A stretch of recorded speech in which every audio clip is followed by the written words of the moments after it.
transformadores, fabricação e manutenção em carregadores de bateria, painéis de comando e eletrificadores de cerca, montagem de sistema para bombeamento de água à base de energia solar e manutenção técnica em equipamentos eletrônicos. Rua Olegário Rodrigues de Freitas, 1188. Telefone 67 3668 1504 e o WhatsApp 67 981 11 9276. Eletrotécnica Paranaíba. 3 décadas trabalhando para a sua maior tranquilidade. Doutora Marjolie Rodrigues, dentista, especialista em bebês e crianças. Mamãe, leve seu recém-nascido para fazer o teste da linguinha. Atendimento no Espaço Clínico. Comendador Garcia, 79. WhatsApp 98199 4321.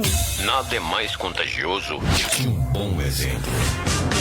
Use máscara, uma iniciativa do Grupo RCM de Comunicação. Medicamentos e perfumaria com preços populares é com a Drogaria Santana, a farmácia do Lúcio. Leite Aptamil Premium, 1, 2 e 3, 800 gramas, R$ 44,99. Nestogeno, 1 e 2, 800 gramas, R$ 39,90. Resfenol com 20, R$ 9,99. Loratadina com 12, R$ 7,99. E Nimesulida 100 miligramas com 12, R$ 2,99. Drogaria Santana, a farmácia do Lúcio, no calçadão da Visconde de Tuné. WhatsApp 98121 7484. Baterias de 60 amperes selada por apenas R$ 229,90. Em até 10 vezes sem juros no cartão. É na Davix Auto Center, na Teódulo Mendes, ao lado da Dunité. Fone 3668 4075. Representante das baterias Moura. Moura é Moura. O que você quer comer? Pizza? Carne? Porção? O que você quiser comer? A Pizzaria e Restaurante Recanto faz pra você. Vários sabores e pizzas, pratos variados com massas, carnes e peixes, porções e muito mais. Ambiente agradável, ótimo atendimento para você passar bons momentos com sua família e amigos. Pizzaria e Restaurante Recanto, em frente ao Carnaíba. Ligue 3668-1783 ou 98128-7219. O que você quiser comer, a Pizzaria e Restaurante Recanto faz para você.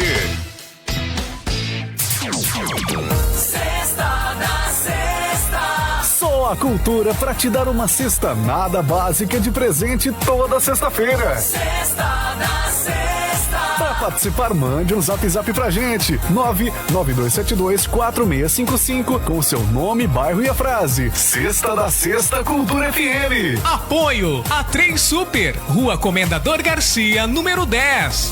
Sexta da Sexta. ZYP 204, canal 292. Cultura FM. Cultura 106,3. Paranaíba, Mato Grosso do Sul.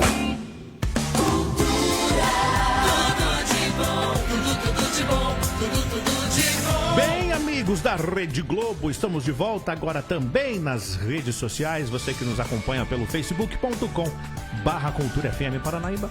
Chegamos para bater um papo com você. Muito obrigado pelo carinho da sua audiência, a sua participação aqui também nas nossas plataformas digitais.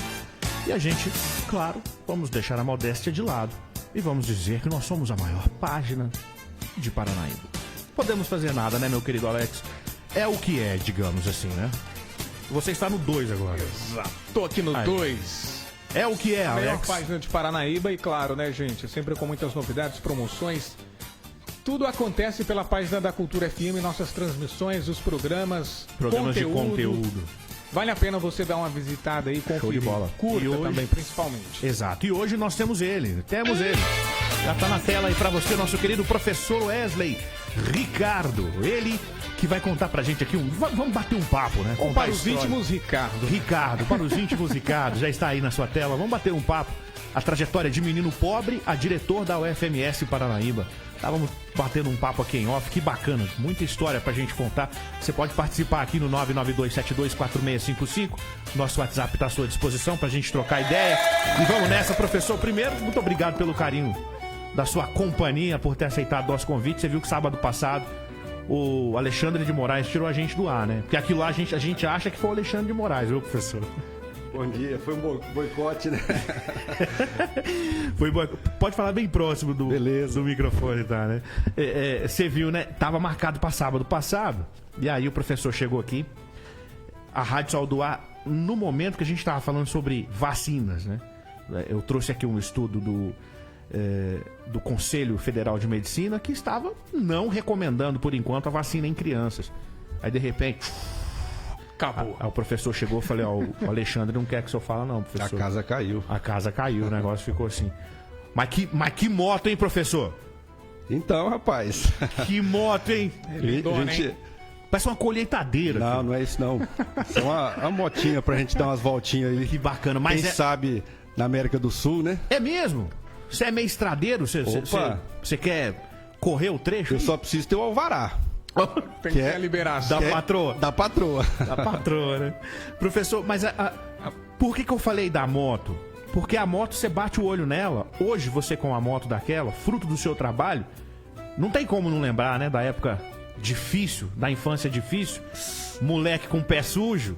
Hoje, você poder andar numa moto daquela e ser um pós-doutorando e diretor da UFMS. Como é que é olhar para a história hoje, meu querido professor? Sem dúvida.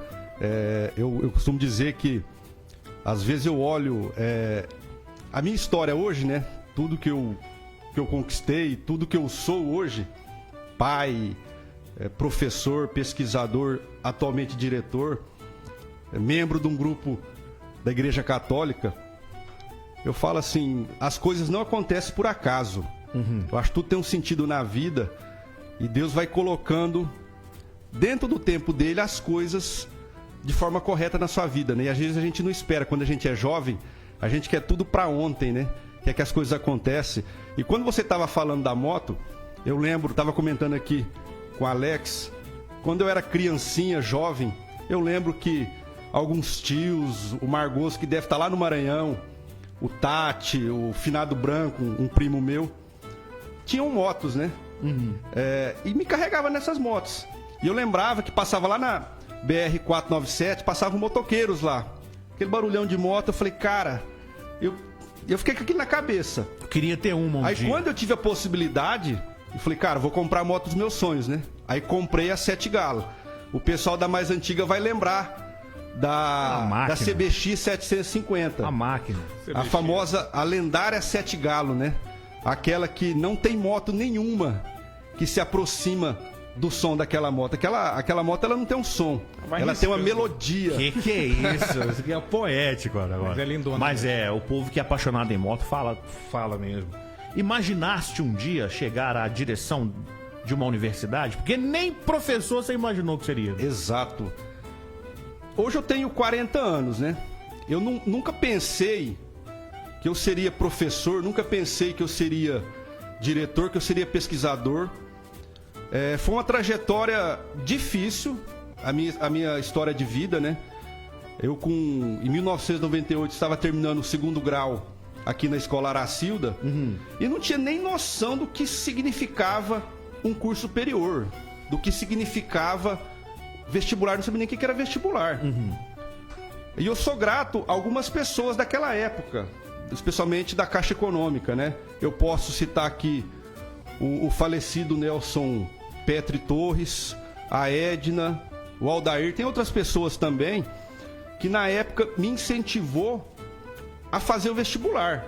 Eu não tinha nem compreensão do que era.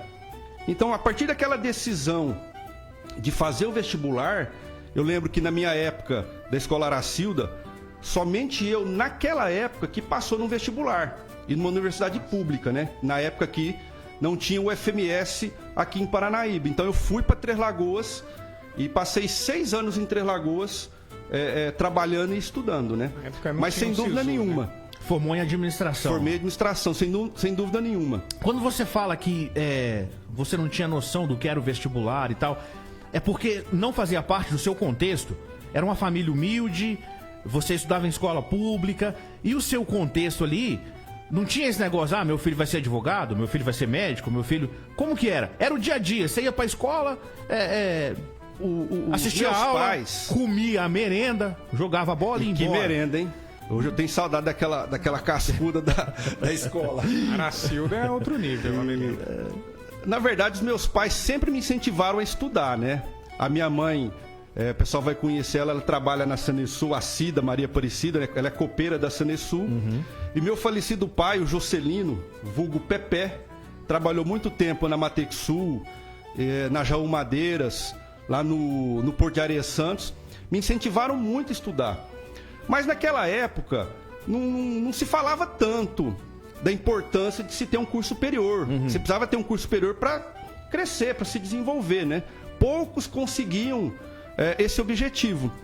Graças a Deus, com o apoio de amigos, da família, eu consegui entrar no vestibular, passar no vestibular.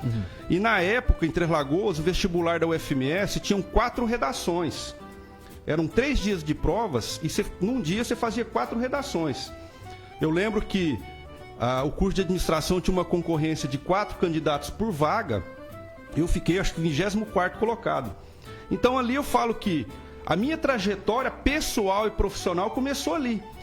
O interessante disso é que hoje eu consigo entender que toda a minha trajetória de vida e minha trajetória profissional, ela tem uma sequência lógica.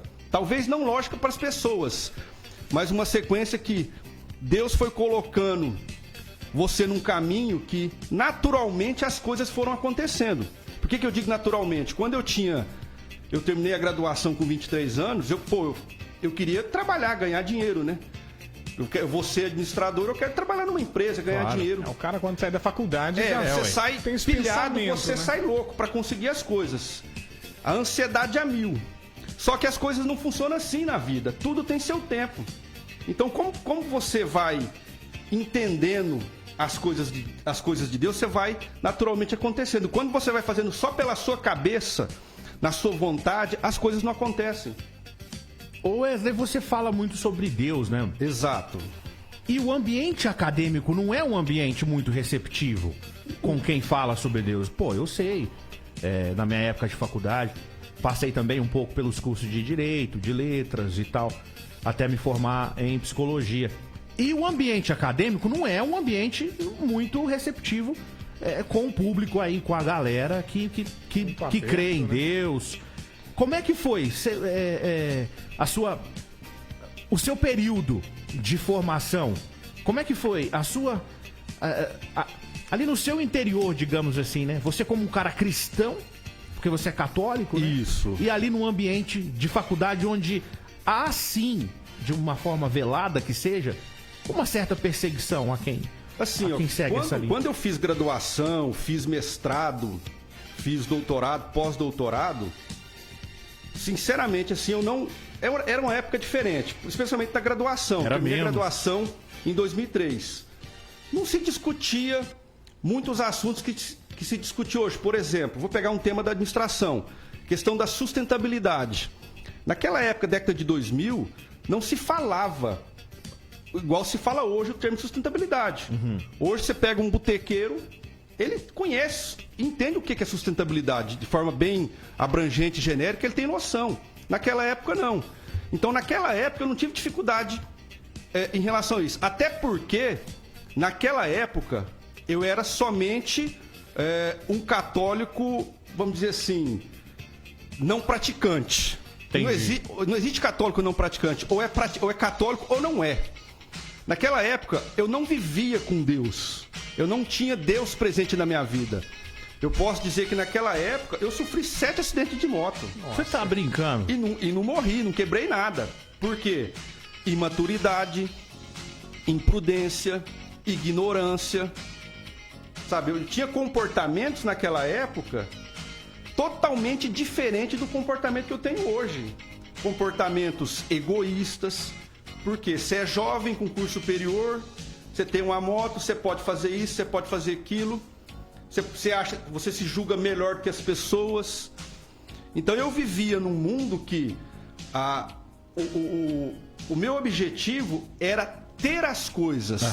Eu precisava ser alguém, eu precisava ter títulos, eu precisava ter carro, eu precisava ter moto para mim se sentir alguém. É ter coisas para as pessoas, não para você. Para mostrar para as pessoas. A verdade era essa. Só que aí a vida vai passando e você vê que isso não tem sentido. Por que eu vou dizer? Eu quero chegar nesse ponto. Pô, e para você, pós-doutorando, falar isso hoje, foi bastante tempo para você chegar a essa conclusão, mano. Foi. Eu tenho 40 anos, eu posso dizer que durante 35 anos da minha vida, eu vivi uma vida que não era minha. Em que sentido? Você buscar só resultado. Aí você chega num ponto que você tem que buscar resultado não para mostrar para os outros, mas para cada vez se superar. Isso não tem limite. Aí você acha que aquele carro não tá bom, você precisa de outro. Você acha que aquela casa não tá boa, precisa de outra. Você acha que aquela esposa não tá boa, precisa de outra. Você vai percebendo que tudo que você conquista, tudo que você faz, já não te satisfaz. Nunca tá bom, né? Nunca tá bom. Aí foi o que eu comecei a entender que eu tinha uma doença, que era a tal da ansiedade, o mal do século, né? A ansiedade, mal do século. Realmente. E essa ansiedade foi me levando para um buraco financeiro, e foi me levando para um buraco emocional, porque eu cheguei num ponto que, já pulando um pouco da minha história, mas já no final, vamos dizer assim, próximo dos 40 anos, eu cheguei a um ponto aos 35 anos que eu tinha conquistado o ápice da minha vida pessoal e profissional. Pô, o cara chegou a doutor, o cara era doutor, professor de uma universidade pública, casado com uma mulher bonita, uma mulher que gosta de mim, que me deu 2 filhos maravilhosos, tinha carro, tinha casa, tinha moto, reconhecido profissionalmente. Aí eu fui perceber que as coisas começaram a perder o sabor. Faltava algo, né? Faltava algo. Tudo que eu fazia, eu queria mais, tinha que ser mais intenso. Hoje eu faço analogia, que era um vício que eu tinha. Que é muito semelhante à droga, à bebida. Exato. As pessoas vão viver nessa busca e não vão encontrando. Aí foi quando eu entendi que eu tinha depressão. Tá brincando? Nossa. Foi quando eu entendi que eu tinha depressão. E foi uma situação tão complicada, porque hoje a gente vê tantos casos de pessoas suicidando, de pessoas que enxergam a depressão como brincadeira, que tiram sarro, que isso é frescura. Eu posso dizer com certeza que não é. Pelo contrário, ali você estava vivendo normalmente, não ficava preso dentro de casa. Não. Como é que era isso? Eu estava trabalhando normalmente, Como é que a minha você vida era sacou normal. os primeiros sinais? Os primeiros sinais foi quando eu comecei a perder o gosto das coisas. Eu comecei a perder o gosto, por exemplo, na carreira acadêmica, a gente publica pesquisa, a gente faz pesquisa. Eu tenho pesquisa publicada no Brasil, fora do Brasil, e isso me dava muita satisfação. Eu comecei a perceber que já não me satisfazia mais. Os meus filhos, quando eu estava brincando com eles, eles eram pequenos, eles devem estar assistindo agora. Abraço, Gabriel, Gustavo. Chegou um momento que eu não tinha mais prazer de brincar com eles. Sabe, eu comecei a entender que eu não tinha prazer, às vezes, de levantar. Eu comecei a ter pensamentos suicidas. Pô, isso aqui dá pra mim fazer tal coisa. Aí foi que eu comecei a entender os planos de Deus, Alex e Léo. Eu sou casado há 16 anos. A minha esposa eu conheci dentro da universidade, aos 21 anos. Eu tenho 40, então metade da minha vida foi com ela. Ela é totalmente diferente de mim. Ela deve estar acompanhando, ela deve estar rindo. Ela é uma pessoa calma, pacienciosa, tranquila. Eu não. A vida me fez um personagem de quê? Um cara lutador, de garra, com determinação. Se botar uma coisa na cabeça, faz acontecer. Ansioso. E Deus me colocou essa mulher lá atrás. São os opostos, né? Lá atrás, hoje eu entendo que se ela não estivesse na minha vida, talvez eu não seria quem eu sou hoje. Eu não teria o que eu tenho hoje. Por quê? As orações dela, o que essa mulher orou por mim. Cara, eu era um cara batizado na igreja católica, mas eu falava em religião pra mim. Falei, cara, que Deus é esse que vocês louvam, que vocês adoram, que vocês não vê? Que Deus é esse que deixa as pessoas morrerem? Pra mim era indiferente, igreja, era indiferente. Você falava que você era católico. Falava que era você católico. tem uma religião, eu sou católico. Mas não vivia. E criticava. Por estar dentro da universidade, eu criticava. Isso. A igreja. Você foi contaminado um pouquinho, então? Você acha que você... Não fui contaminado. Não. Eu cresci...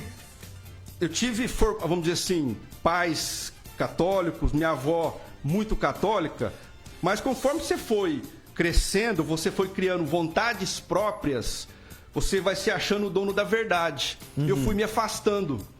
da igreja. Eu fui me afastando, vamos dizer assim, até das pessoas.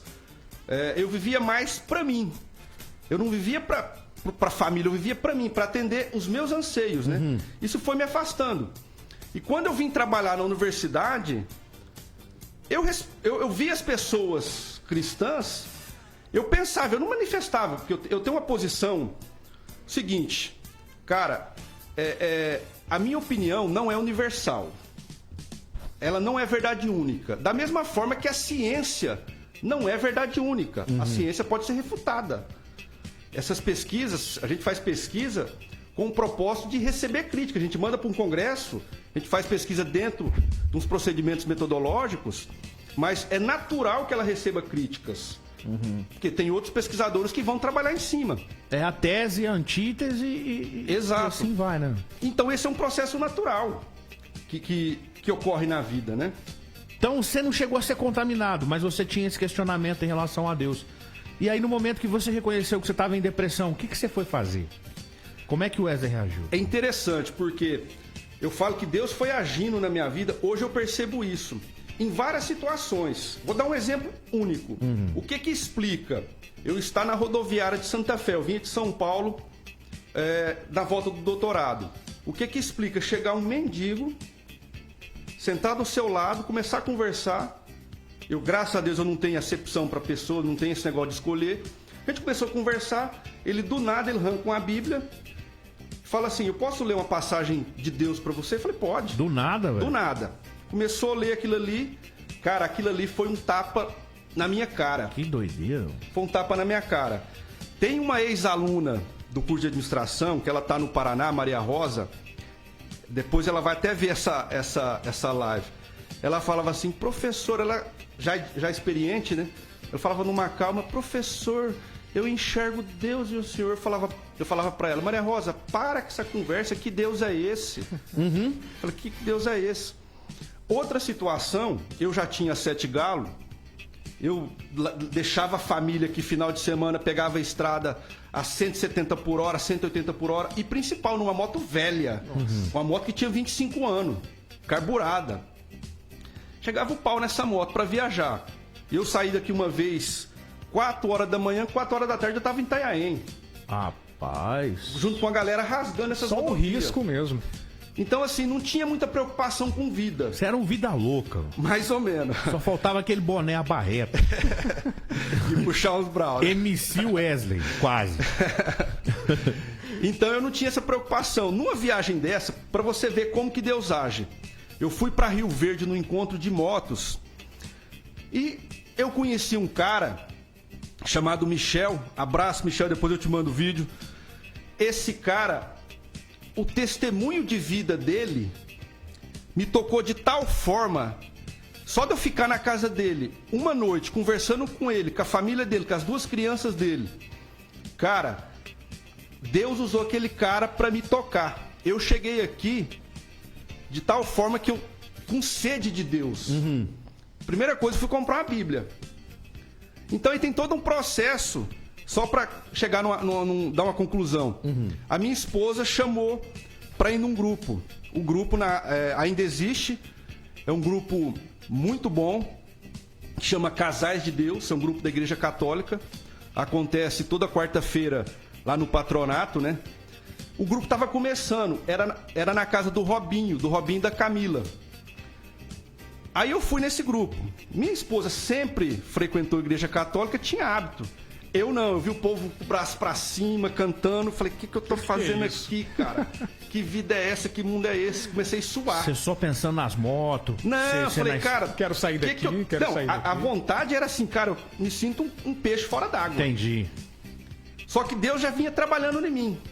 Aí teve um encontro, para falar do momento exato da conversão, teve um encontro no patronato com o Alex Soares, lá da chácara Pedacinho do Céu, lá de Tuiutaba, que é um cara, a história de vida dele é sensacional. Ele veio fazer um encontro de casais aqui, promovido pela Família Orante. Eu fui nesse encontro, contrariado, briguei com a minha mulher, ela chorou.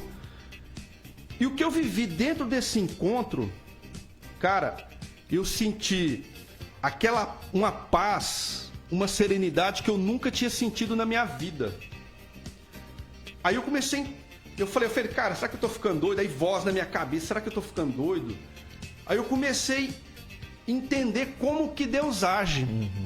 Aí depois desse processo eu comecei a buscar. Eu mergulhei na cabeça, aí fui fazer catequese, crisma que eu não tinha. Aí fiz um pouco de curso de teologia lá na diocese, lá em Três Lagoas também. E comecei a me apaixonar pela Bíblia. A Bíblia é a palavra de Deus. Hoje você é um estudioso da Bíblia. Eu estudo, vamos dizer assim, informalmente eu estudo. Mas é um estudioso. Adoro. Porque muitos ensinamentos ali nos ajudam, viu? Hoje você é diretor aqui da UFMS. Estou como diretor, isso. Está como diretor. Como é que foi? Porque, mais uma vez, eu volto a dizer... Lá atrás, enquanto você se formou, talvez nem tanto, mas hoje há uma diferença. Como é que foi a sua candidatura aqui? O pessoal apoiou, ouviu você... Não, esse cara é um afegão, esse cara é um talibã, é um extremista religioso. Ou o pessoal abraçou e entendeu... Não, ele é um cara religioso. Tem quem acredita, tem quem não acredita. Como que o professor e doutor, pós-doutorando Wesley... associa, convive, né, com o fato de ser um estudioso da Bíblia, um católico hoje praticante e diretor de um campus universitário. Cara, olha essa salada. Como é que é? Conta pra mim. Assim, é interessante a gente contextualizar. Eu estou na UFMS desde 2011, né? E quando eu cheguei aqui, eu cheguei aquele Wesley, vamos dizer assim, velho. Aquele Wesley que batia de frente com tudo, aquele Wesley que não tinha trava na língua, e às vezes você falar tudo que você pensa é uma falta de caridade pra pessoa. Pô, eu não tenho direito de falar tudo que eu penso pro Alex. Tem muita gente que confunde sinceridade com grosseria. Né? Exato. E eu era às vezes grosso, eu era às vezes sem paciência, ignorante, mesmo sendo professor, porque a minha vida toda eu trouxe pra dentro da universidade. E nesse aspecto eu sofri muito, porque a ideologia, discussão ideológica é natural dentro da universidade. Tem grupos ideológicos fortes. E eu bati de frente com esses grupos. Só que eu bati de frente não na discussão. Eu bati de frente na briga. Entendi. Batendo boca. Você não foi na ideia? Não. Eu não tinha preparo para isso. Sabe? Eu cometi muitas falhas. Agredi verbalmente algumas pessoas. Me arrependo disso. Mas também foi agredido, né, mano? Assim, eu aprendi que a gente toma um tapa do lado, dá outra face. Dá outro, e toma assim, outro, dá outro, até ir a nocaute. Como que eu convivo hoje? O que eu digo? O dia que a minha fé levar a maltratar, a desrespeitar qualquer tipo de pessoa, a minha fé não serve pra nada. Com certeza. É só uma fantasia. Então hoje o que eu privilegio? A discussão e o respeito. O ambiente universitário, no meu ponto de vista, é para se discutir todo tipo de assunto. Lá é um ambiente propício para isso. Inclusive a teologia. A teologia é uma ciência. Nós não temos curso de teologia aqui, mas há espaço para se discutir tudo. E discutir na perspectiva científica. Então, eu me porto na universidade hoje dessa maneira, acolhendo todo tipo de situação e entendendo o contexto da outra pessoa também, né? É até uma dica para quem está ingressando na universidade hoje, é cristão e está encontrando de certa forma ali algumas situações que fala, poxa, o que eu faço? Que conselho você daria? Você que passou por isso tudo e hoje é diretor de um campus. Vamos lá, o espaço para um conservador, vamos lá, para um conservador cristão na universidade, o que ele deve fazer? Eu costumo dizer que a base da sociedade é a família. A gente às vezes percebe que a sociedade está muito violenta, muito indiferente, muito egoísta pela falta da família. Eu acho que o jovem, eu percebo que nós temos uma juventude que sofre de ansiedade, uma juventude que é muito frágil. Alguns, eu não lembro se é o Leandro Carnal que fala, jovens casquinha de ovo.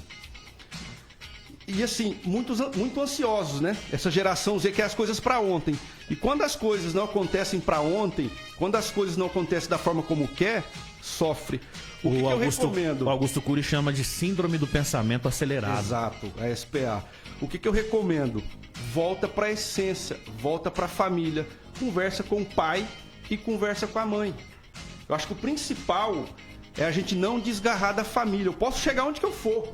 Cara, a minha mãe tá aqui, o meu falecido pai não tá mais, mas eu guardo a memória dele, sabe? Eu acho que a sociedade, ela se perdeu um pouco quando ela se distanciou da família.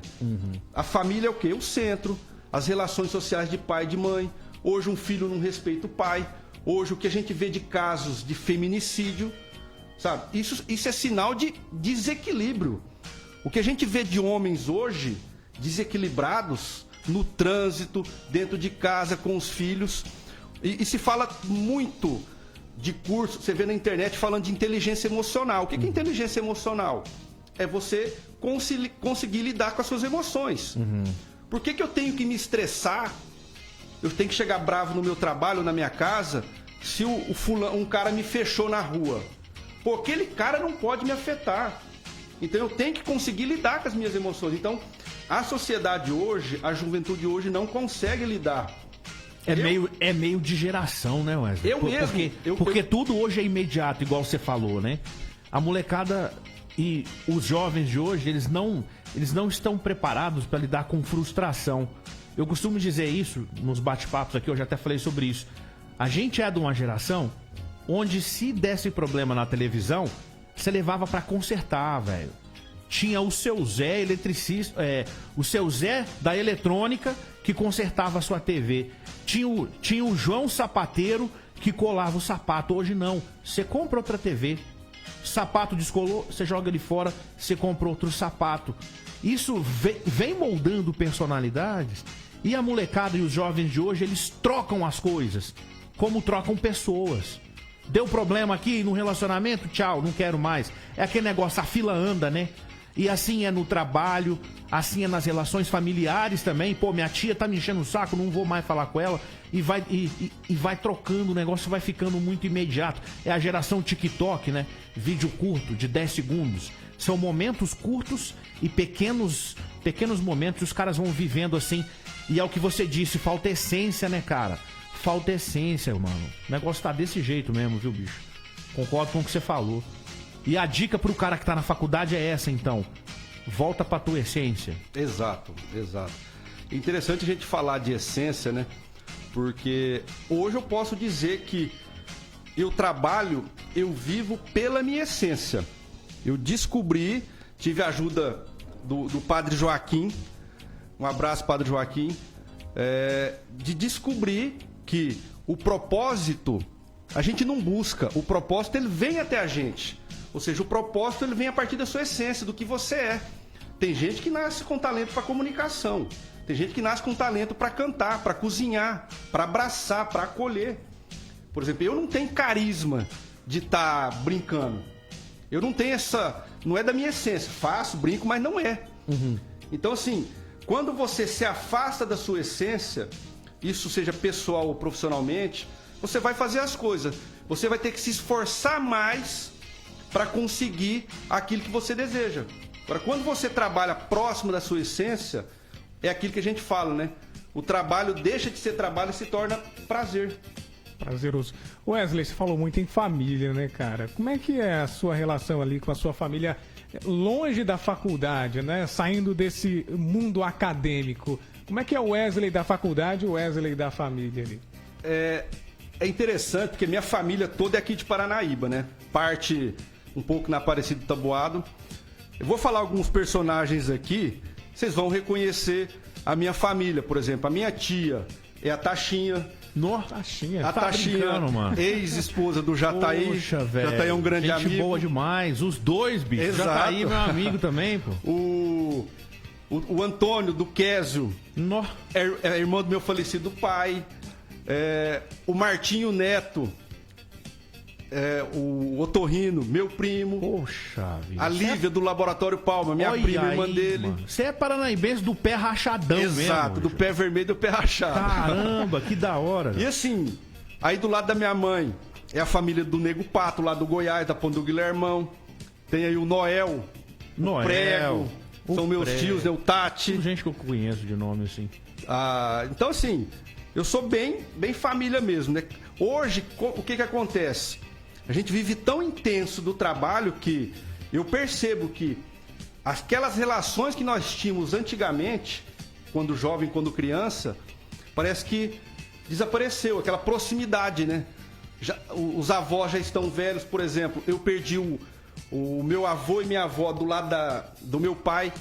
Eu lembro que todo domingo era almoço na casa da minha avó. Almoção de domingo. Exato. E depois que minha avó morreu, meu avô faleceu, ficou um pouco mais distante essas relações, mas não se perdeu.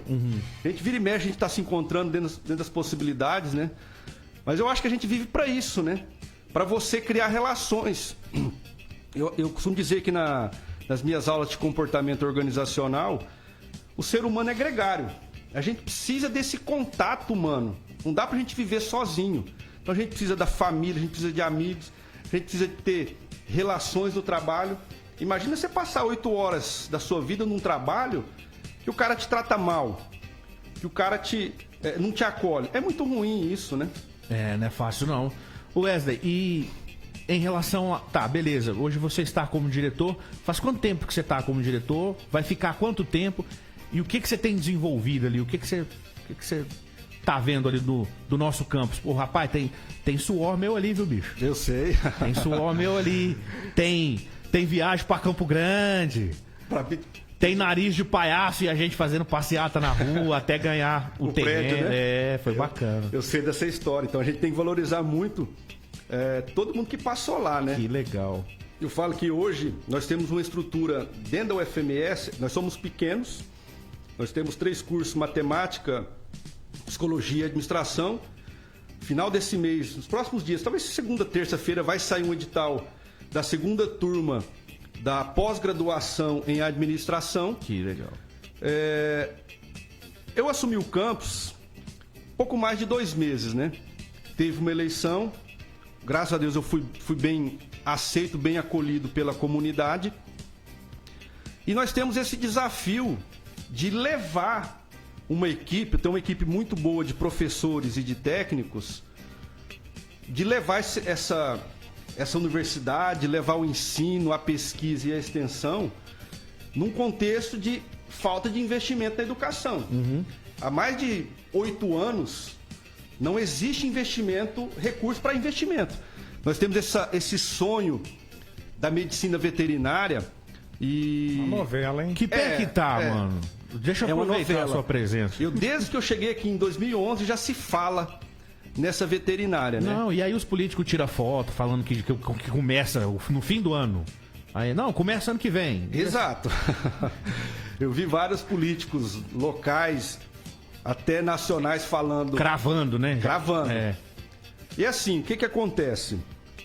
Existe uma construção de um prédio no campus, é o prédio dos laboratórios da medicina veterinária.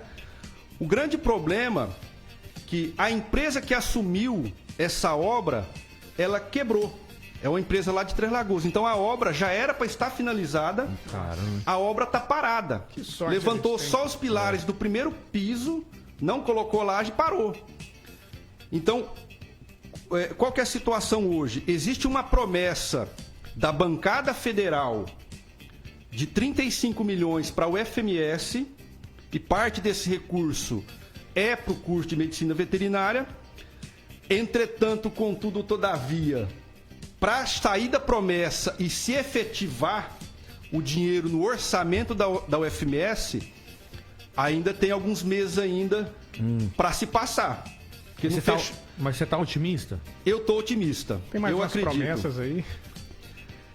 E se esse dinheiro efetivamente entrar no orçamento da UFMS, pode ser que esse curso saia um tempo mais próximo, né? Vamos torcer, né? Porque é um curso estratégico, né, cara, pra região. Bom, o curso de medicina veterinária num lugar onde a gente vive da pecuária. É um curso que tem afinidade com a região, exatamente, sem dúvida nenhuma. Exatamente. Mas é um curso muito caro. É caro, né? É um curso muito caro. Aí eu quero aproveitar o espaço para pedir apoio dos vereadores, do prefeito. A gente precisa do quê? Alô, Maicão! De apoio político. A veterinária só vai se concretizar com apoio político. Aquilo que tinha para fazer para o UFMS, em relação ao UFMS, a UFMS está fazendo. O projeto pedagógico está pronto, as vagas de professores já está, vamos dizer assim, alocada no MEC. Então, que hoje nós não temos espaço para trazer o curso. De repente, se vir o curso hoje, precisa terminar a obra. Então é força política agora. Nós não temos espaço. Vou dar um exemplo. Eu estou com uma comissão montando um projeto para se pensar num curso de engenharia civil. Não temos espaço. Olha aí, cara. Então, assim, a gente, de repente, pedir para os vereadores, quem sabe, doar uma quadra para o UFMS. Os nossos estudantes não têm opção de lazer. A UFMS evoluiu muito. O Léo estava falando da questão da infraestrutura. No espaço, antigamente não tinha o que tem hoje. Pô, nós ficamos perambulando, Wesley. Ó, nós tivemos aula, começamos no Objetivo. Do Objetivo fomos pro Maria Luísa. Do Maria Luísa nós perambulamos pro Aracilda. Aí quando a gente conseguiu o campus, primeiro ganhamos o terreno lá perto da PAI. A galera achou que tava muito longe. A galera foi pra Campo Grande, fez passeata aqui, nariz de palhaço e não sei o que. Tem uma vez que o reitor veio aqui, nós fomos na cola do cara, não deixamos nem o cara almoçar. Aí conseguiu o terreno lá, quando construiu, olha só, hein? A primeira turma que pisou naquele prédio depois que ele construiu, a primeira turma que entrou foi a minha pra aula da saudade. Nós assistimos a primeira aula daquele... E a última, né? A primeira aula daquele... Do lugar ali onde tem palestra, como que chama lá? Anfiteatro. Isso, a primeira aula ali do anfiteatro, a primeira galera que sentou naquelas cadeiras foi a minha pra aula da saudade. E aí a gente se formou. Foi bacana, foi uma história legal, cara. E a estrutura evoluiu bastante. Hoje evoluiu, pô, tá bacana aqui, cara, lá. Nosso campus, eu posso dizer, agradecer a professora Andréia. Nosso campus é lindo, viu? Olha, a infraestrutura de biblioteca, sala de professores. Chega a ser até... Eu tô pra falar que nem na Unesp você tem a estrutura que tem. Exatamente. Chega até emocionante recordar, na noite da aula da saudade, que a gente foi pro Aracildo, onde a gente tinha aula normalmente, aí um ônibus da prefeitura pegou a gente e levou pra lá. Aí o campus pronto, cara, aquele cheiro de tinta fresquinha. Tudo zero. As meninas, mano, as meninas. Atenção, as alunas da UFMS que estão me ouvindo agora, que estão assistindo o professor de vocês, quando vocês entrarem naquele banheiro, quando vocês entrarem naquelas dependências, lembra da história que eu vou contar agora. As meninas da minha sala entraram no banheiro, cara, e elas falaram, meu Deus, que banheiro bonito, porque a gente ficou tendo aula em locais emprestados, cara, onde era banheiro com porta quebrada, era não sei o que. E aí, tinha umas meninas que entravam, elas passavam a mão na parede assim, sabe? Tipo assim, cara, a UFMS existe hoje. Eu, Juniélio, que hoje é sargento, na hora que a gente entrou assim, a gente olhou pra aqueles banquinhos, a gente falou, pô, cara, aqui dava pra fazer um luau. Então, pra você que tá aí, bicho, valoriza, cara. Valoriza esse campus. Cuida desse lugar, porque é um lugar que tem suor da galera. A Silvia Bonassi pode contar melhor do que eu a história, isso. Quando a gente foi... Quando foi pra avalizar pra... como é que chama lá? Quando você vai... Quando o curso ele é...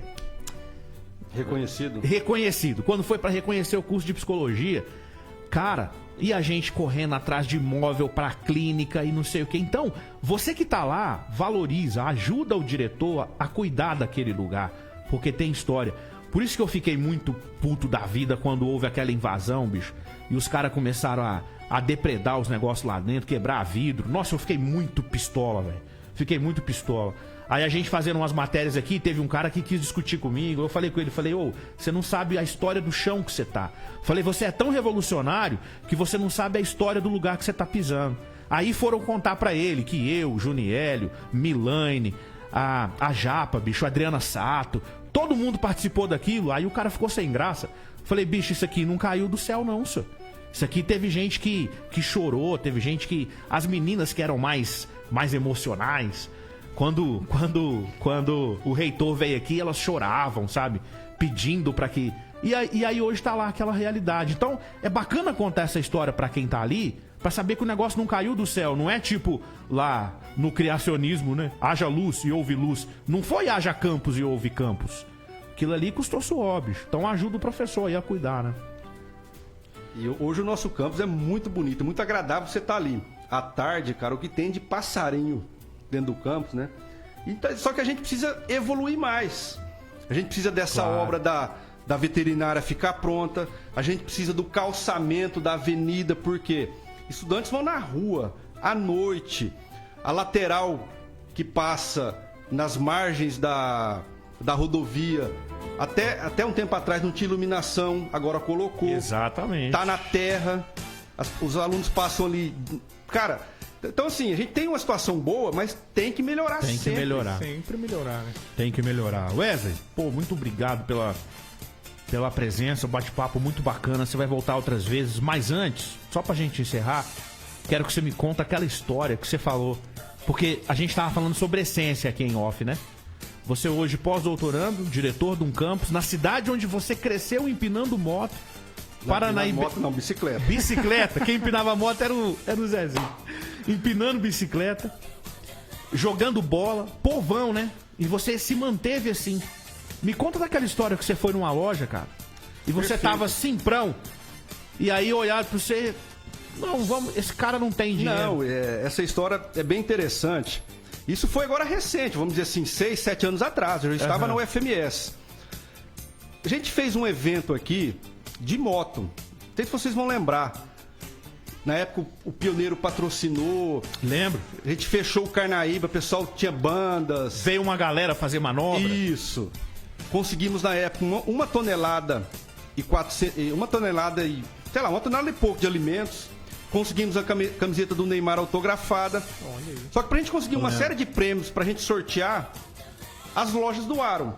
E numa loja da cidade, eu fui de chinela havaiana, eu tenho tatuagem, camiseta cavada, os meninos estavam tudo sujos brincando, Olha short. isso, olha essa, velho. Eu cheguei na loja, falei assim, eu queria falar com o gerente. Aí o vendedor olhou de cima e embaixo e falou assim, o que você quer? Você já percebe na expressão do cara, né? Eu quero falar com o gerente. Não, mas não pode ser comigo? Não, é com o gerente. Não é gerente? E aí você percebe que a pessoa tá te julgando pela sua aparência. Aí foi me tirando a paciência de tal forma que eu cheguei pra ele, eu falei pra ele o seguinte, falei, cara, fala que é o professor Dr. Wesley que quer falar com ele. Aí o cara assustou. Olha aí. Então assim, infelizmente, nós vivemos numa sociedade, eu posso dizer de Paranaíba, que as pessoas comem farinha e arrotam peru. Exato. As pessoas vivem embaladas em ranchos de aparência. Aí você vai olhar a vida dela, passa dificuldade. Isso. Passam dificuldade. Tá lá tomando Heineken na balada e em casa comendo miojo. Exatamente. Que vida é essa? Que vida é essa? Esse prazer momentâneo. Ontem o padre Alessandro, numa pregação no grupo Manaim, a sexta-feira, fica o convite, toda sexta-feira lá no patronato, grupo de oração Manaim, numa pregação ele estava falando sobre alegria. E o que é essa alegria? O que nós buscamos de alegria? A gente busca essa alegria passageira, essa alegria rápida, essa que você vem, conquista e de repente quer mais, ou você quer uma alegria plena, uma alegria verdadeira? Eu costumo dizer que a felicidade plena a gente não tem aqui na Terra. A gente experimenta fragmentos de felicidade. A gente experimenta momentos de felicidade. A vida nossa é esse ciclo natural de altos e baixos. A gente precisa ter o equilíbrio para não achar que a gente é melhor do que os outros quando a gente está lá em cima. E a gente precisa ter o equilíbrio quando a gente cair também, que a gente não é a pior pessoa do mundo. O mundo gira, né? Exato. Então essa felicidade plena a gente só encontra em Deus. Eu falo que existe um buraco dentro da gente, um vazio, que nada preenche esse vazio. Nada. Nem família preenche esse vazio. Nem bens materiais, nem o maior tesouro do mundo. Nós viemos de Deus e nós vamos voltar para Deus. E esse buraco aqui na Terra só é preenchido por Deus. Então eu falo que essa felicidade do oba-oba isso não tem graça mais, pelo menos pra mim. Baita recado. Grande Wesley, palmas, meu querido.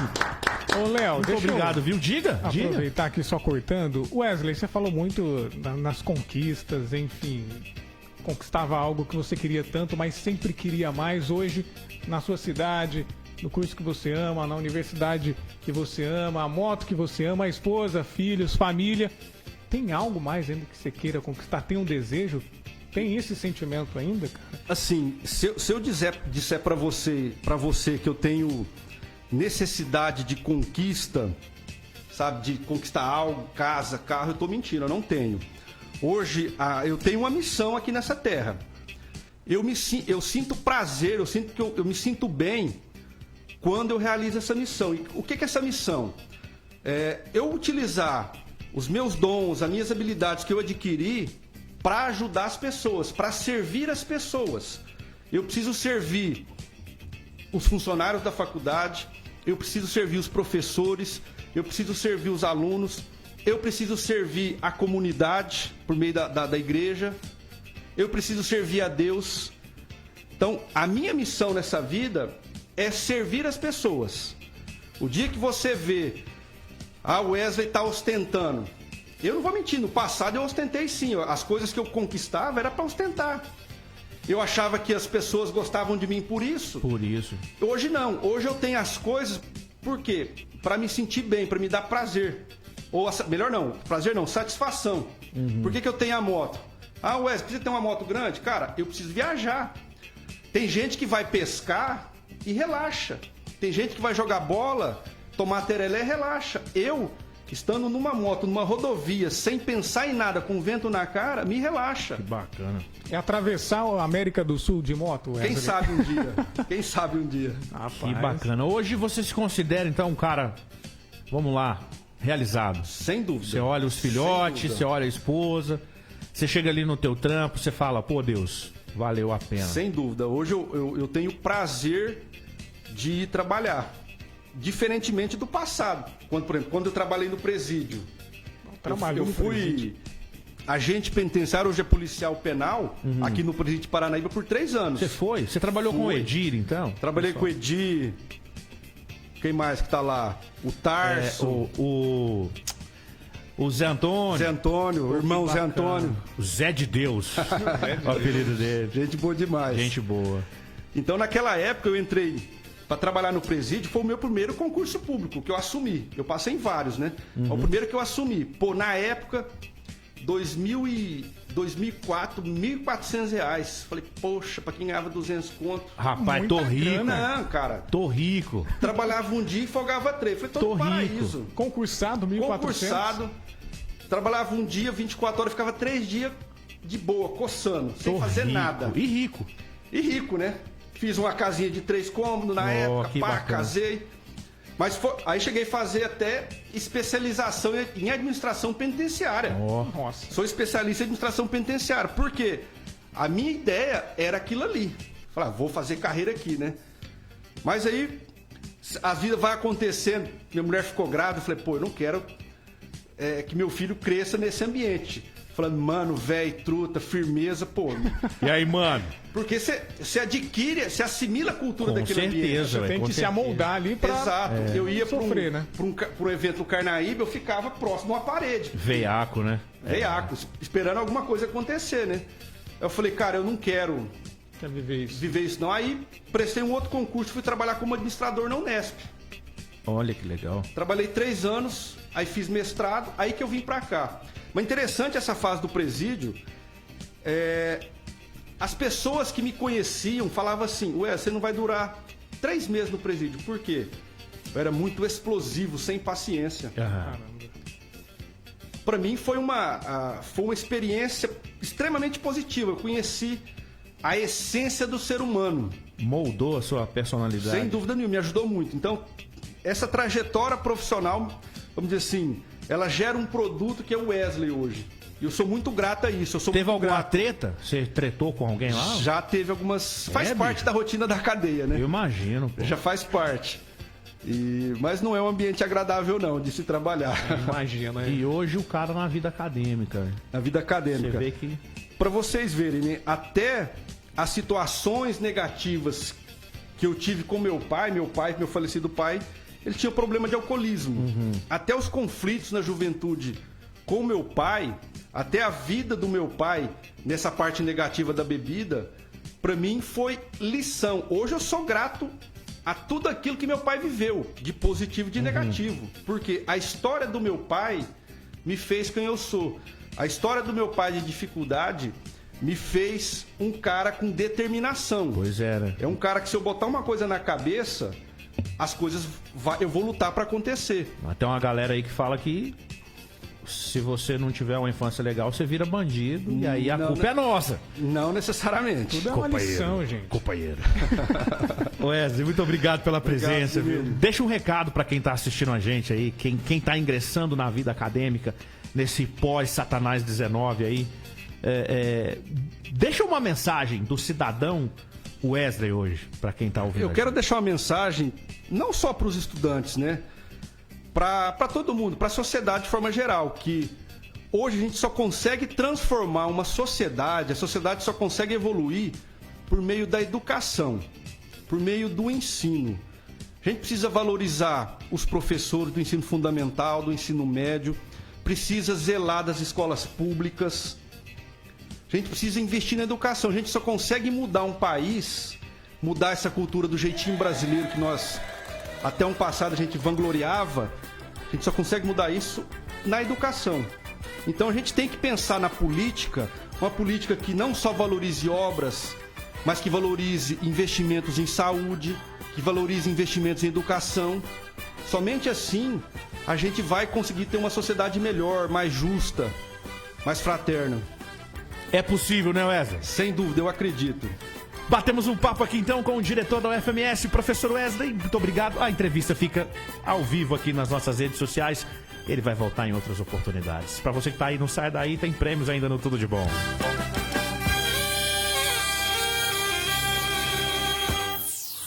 As novidades estão na cultura. Rápido demais.